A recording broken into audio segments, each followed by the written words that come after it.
Alors, troisième et dernier concept ici dans l'ordre que j'ai choisi arbitrairement, des concepts purs de l'entendement républicain, la patrie.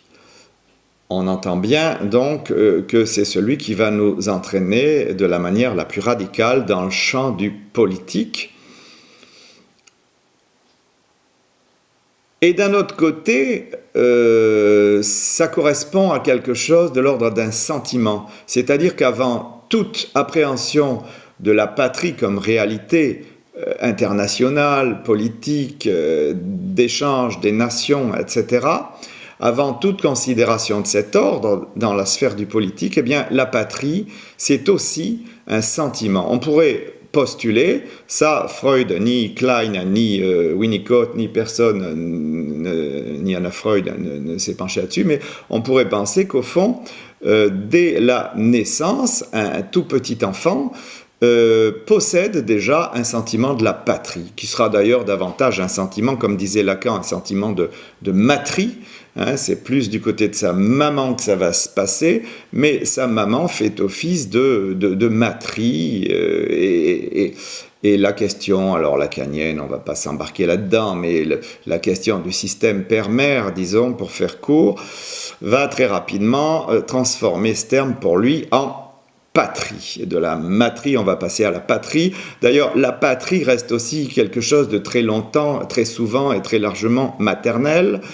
On attend tout d'elle, même des fois un peu plus, et elle acquiert progressivement, au fil du développement de l'individu humain, ce rôle aussi dans l'ordre de la sanction, de la limitation, de l'interdit, qu'on pourrait appeler peut-être, dans l'idée un peu lacanienne, la fonction paternelle.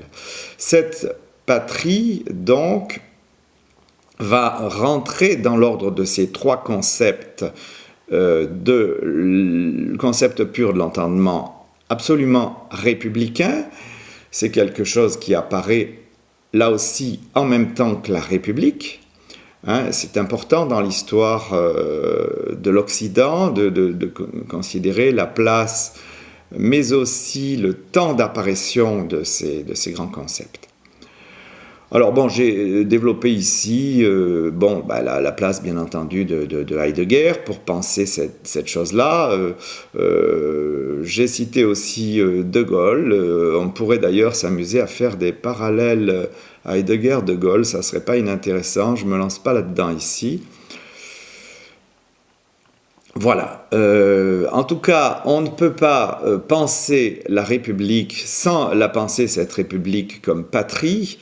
Une République se doit d'être patrie pour celui qui la pense, avec tout ce que comporte ce système, ce concept, cet ensemble de représentations. Voilà, le téléphone sonne, je m'arrête.